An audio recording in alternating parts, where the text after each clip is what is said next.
El sórdido tópico del dinero. En estos últimos días, las redes de habla ibérica se han encendido con una noticia que es más habitual de lo que la gente se imagina. El streamer Rubén Doblas, conocido por todo el mundo como Rubius, dio a conocer durante una transmisión en vivo de un gameplay en la plataforma de Twitch que trasladaría su domicilio y, por consiguiente, su domicilio fiscal al país de Andorra, un país conocido por su baja presión fiscal y alto nivel de vida. Ante esto, muchos internautas no han dudado ni un minuto en volcar toda su ira sobre el teclado, emitiendo toda clase de juicios contra la persona de Rubén por la decisión que ha tomado y que ha decidido compartir con tutti sus seguidores. Ave, sé bienvenido a un canal incómodo hecho para gente incómoda. Si es tu primera vez por aquí, permíteme presentarme. Me llamo Angelo Dominic, pero me conocen como el abogado del diablo, por mi inclinación a cuestionar ciertas cosas y a defender en ocasiones lo indefendible. Poderoso caballero es don Dinero, y en muchas ocasiones saca lo peor de las personas, como en este caso, pues prima facie, la situación de cambio de residencia de Rubius toma el cariz que a muchos a través de las siempre sabias redes sociales le han querido dar, el de alguien insolidario que ha decidido abandonar su país para ir a enriquecer las arcas de otro, guardando para sí, además, toda su fortuna, en vez de ayudar a sus conciudadanos y compatriotas en estos días económicamente tan oscuros. Bueno, ¿qué es Andorra y por qué ahí? Andorra, cuya capital es Andorra la Vieja, es un país situado al sudoeste de Europa, región que une a los países de España y Francia, por la parte de Cataluña a la primera y por parte de la Ariège a la segunda. De ahí que en Andorra se hablen los tres idiomas, español, francés y catalán. Andorra es un país que ha estado en el ojo de la opinión pública desde hace cantidad de tiempo, debido a que es uno de los países más atractivos fiscalmente hablando, para quienes se dedican a distintos gremios, y en lo que respecta a la actualidad, a los creadores de contenido para la plataforma de YouTube en Internet, ya que su presión fiscal es notoriamente baja, debido a que su tasa para empresas va desde un 2 hasta un 10%, y el IVA solo asciende hasta el 4.5%, a diferencia de otros países, tanto de Europa como de América, lo cual ha vuelto el sueño y la meta de muchos empresarios ante la asfixiante situación impositiva que se viven en sus países de origen y residencia. Esto es lo que ha desatado la polémica en las redes sociales de la península ibérica, pues, a pesar de que no ha sido el primer creador de contenido que ha decidido trasladarse al Principado de Andorra a vivir y lo ha hecho público, Rubén tomó la aventurada y desafortunada decisión de hacerlo en estos tiempos donde la economía se ve amenazada por las medidas tomadas en torno al flagelo del COVID-19 y muchos de sus seguidores se han sentido desamparados ante esta situación. Que los ricos paguen más.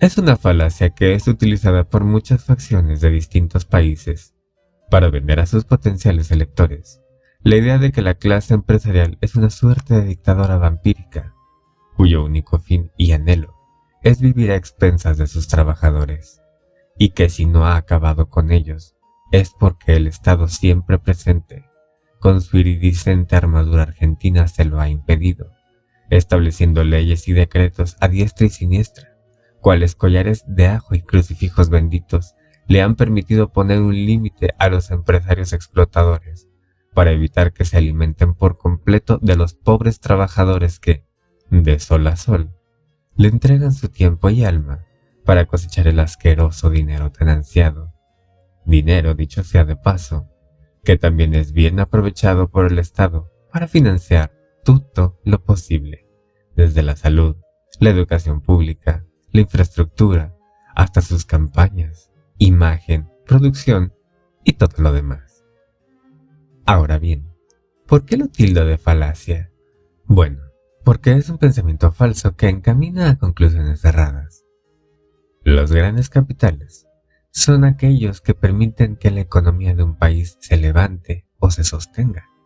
Y cuando estos capitales se ven fuertemente golpeados por el sistema tributario de algún país, estas empresas se ven obligadas a varias cosas, entre ellas comenzar a eludir impuestos, lo cual se traduce en investigar todos aquellos escenarios posibles ilícitos para no causar impuestos. Un ejemplo es que si las leyes del país obligan a las empresas a pagar una tasa alta de impuestos por cada hora trabajada después de las 7 de la tarde, todas las empresas buscarán finalizar sus jornadas laborales antes de las 6:30, para así evitar caer en ese supuesto y evitar el impuesto, lo cual es completamente legal.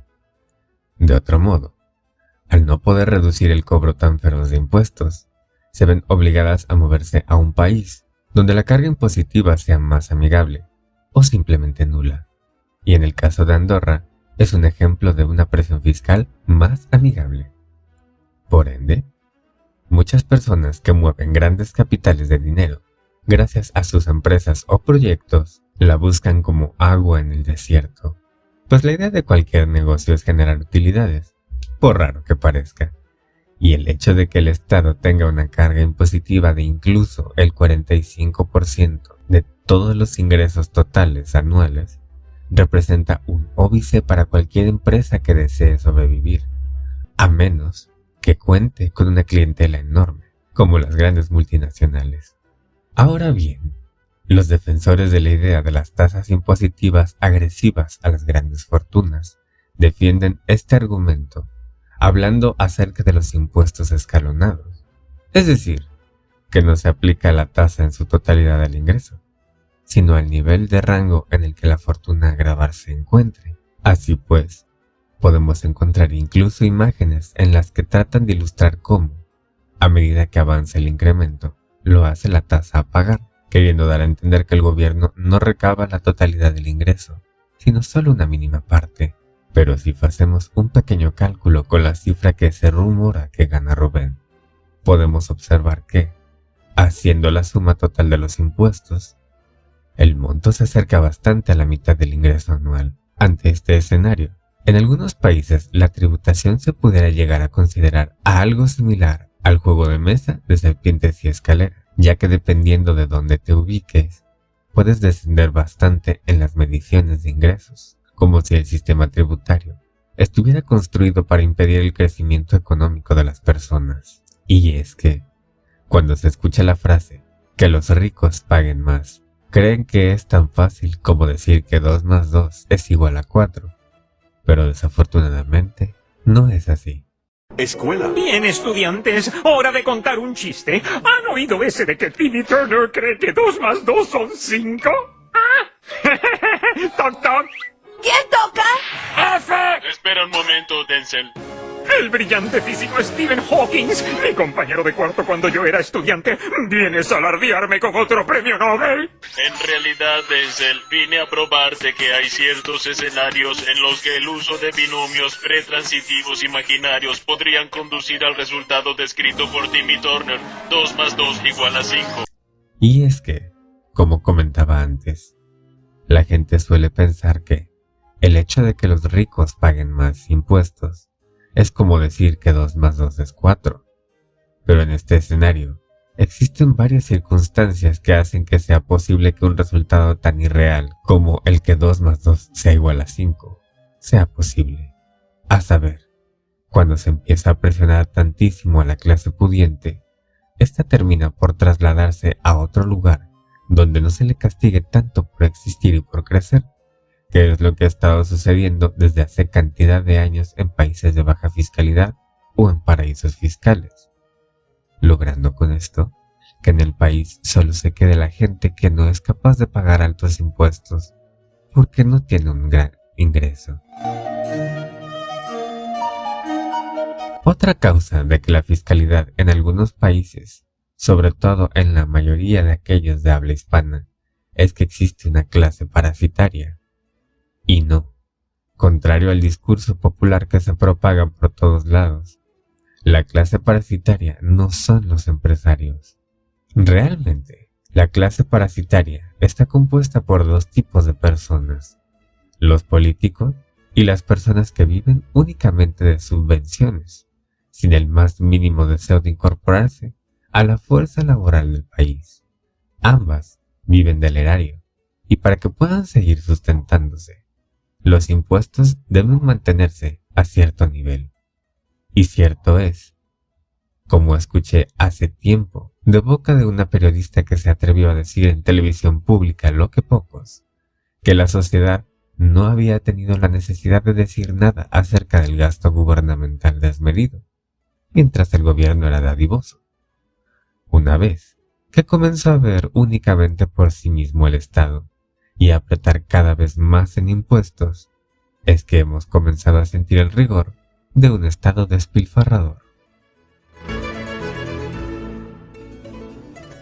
Bueno, la pregunta que muchos se plantean con todo este embrolio: ¿es correcto dejar tu país de nacimiento para irte a otro solo porque los impuestos son menores?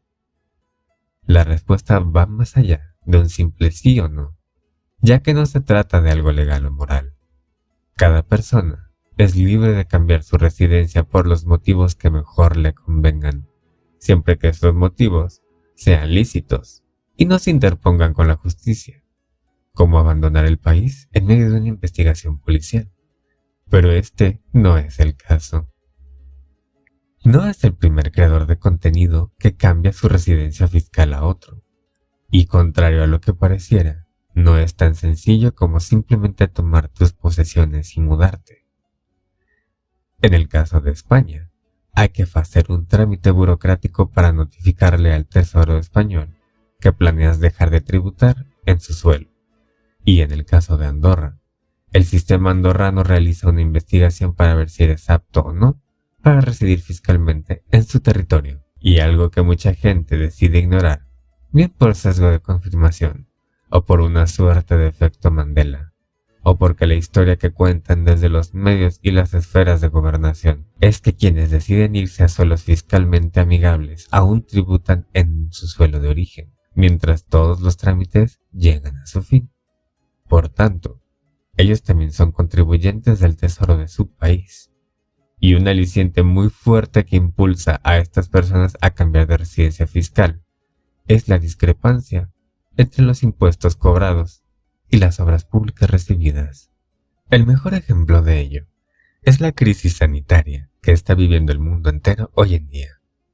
Uno de los grandes clamores que ha lanzado contra la partida de Rubén a Andorra es que él será el culpable de que muchas personas se queden sin respiradores, debido a que dejará de contribuir al erario español, y que además, con los impuestos de los españoles, se financian la sanidad pública, la educación estatal y la infraestructura de comunicaciones y transportes, entre otras cosas. Esto es en España, pero perfectamente estas lágrimas se pueden extrapolar a cualquier país que viva esta misma situación. La realidad es que si realmente el dinero que tributan estas personas fuera el cemento fisco-social que mantiene al país unido, España en este caso no estaría enfrentando la crisis como lo hace hoy en día. Habría hospitales suficientes para atender a los pobres que padecen por falta de un respirador y demás cosas. Pero si algo ha dejado en claro la pandemia, es que los gobiernos no han utilizado el dinero del erario para destinarlo a causas como esta, o la educación, o la infraestructura, o las pensiones, sino que lo utilizan para financiar sus necesidades, establecer puestos bajo la ley del dedo, y demás gimnasias políticas, sin que realmente la vida del pueblo esté contemplada en su agenda. Por tanto, es un acto ignorante e hipócrita El hecho de vilipendiar a estas personas por la razón de querer dejar de ser vilmente exprimidas cual cítrico, con tal de obtener hasta el último céntimo para mantener a la gente que vive de subvenciones o de sueldos millonarios, mientras hay gente que verdaderamente muere de hambre en las calles, bien figurativamente o literalmente. Por si lo anterior no bastase, muchos políticos también juegan la sórdida carta del patriotismo, ese sentimiento de amor desmedido hacia la patria que nos vio nacer, con el cual se pretende hacer ver a aquellas personas que deciden ir a tributar a otros países como traidores a la misma. Vendepatrias les llaman algunos, como si el sentimiento de querer sobrevivir de manera digna fuese una enorme afrenta a la patria, que debe ser lavada con el exilio y con la sangre de sus bienes materiales. Si nos ponemos a analizar esta situación, podemos ver cómo se manipula a la población con un sentimiento de pertenencia que posee cualquier ser humano, o que muchos piensan que se debería poseer. Y esto es bastante tendencioso, ya que se intenta manipular a la multitud para que se piense que ver por el porvenir individual, mientras todo sea lícito, es vituperable y debe tener una suerte de mente colmena, donde todos piensen igual, tengan los mismos objetivos en común y nadie pueda ver a otros horizontes. Y, si alguien logra sobresalir por sobre los demás, siempre tiene un oscuro trasfondo y asimismo sus acciones e intenciones. Comunistas hasta que enriquecen, o su fuente de ingresos se ve comprometida. Y sí, muchos que enarbolan la redistribución entrecomilladamente equitativa de las riquezas, repiten hasta la saciedad como letanía esta sentencia de que los ricos paguen más. Pero cuando ellos se convierten en ricos y es su turno de pagar más, entonces su lado más liberal y capitalista sale a flote para defender a capa y espada su patrimonio. Y es que, como se menciona en muchos canales de YouTube, uno de los ardides de la nueva izquierda es tratar de mantener viva la brasa marxista de que la burguesía vive oprimiendo al proletariado. Y esta idea cobra algo de sentido cuando gente que, debido a la suerte, su creatividad o su esfuerzo, logra amasar una pequeña fortuna y decide que no está dispuesto a que el Estado, que poco o nada ha contribuido a la fragua de dicha riqueza, a su albedrío esté promulgando leyes, reglamentos y ordenanzas en las que se cobran los tributos pertinentes para diezmar su patrimonio, y decide trasladarse a otro suelo donde dicho patrimonio sea respetado, y aquellos que no han podido, porque no se encuentran a ese nivel, se sienten olvidados, abandonados y traicionados por la asquerosa clase alta. Y aún, con todo y todo, incluso el más marxista de tutti, sigue y seguirá enamorado del capitalismo, aunque sea en secreto, porque hoy por hoy es el sistema económico que permite que quien tenga suerte, talento o buenas conexiones, le permita sacar la cabeza de entre los demás y tener un mejor nivel de vida. Y como matrimonio bostoniano, por mucho que el socialismo odie al capitalismo, le necesita para poder subsistir. Si consideráis que lo que se habla en estos videos aporta valor para vosotros, no dudéis en dejar un comentario y compartirlo con quien creáis que puede servirle. De igual manera, tenéis a vuestra disposición otros medios en mi página en Facebook, donde podéis estar al pendiente de nueva información y sugerir algún tema que os gustaría que tratase. También he creado para vosotros un sencillo espacio al cual he denominado Confesionarium, en el que, si gustáis, podéis enviar un mensaje acerca del contenido de la página, de los videos, o alguna inquietud que queráis externar acerca de las ideologías que se fraguan hoy en día, de manera totalmente anónima. Todo lo que pongáis en ese espacio quedará resguardado por el secreto de confesión. Espero os guste y os sea útil. Gracias por llegar hasta este punto del video. Y recordad, ubi concordia y vi victoria, de parvis grandes acervus erit. Donde hay unión está la victoria, pues de las cosas pequeñas se nutren las cosas grandes. Soy el abogado del diablo. Volveremos a vernos cuando sea menester.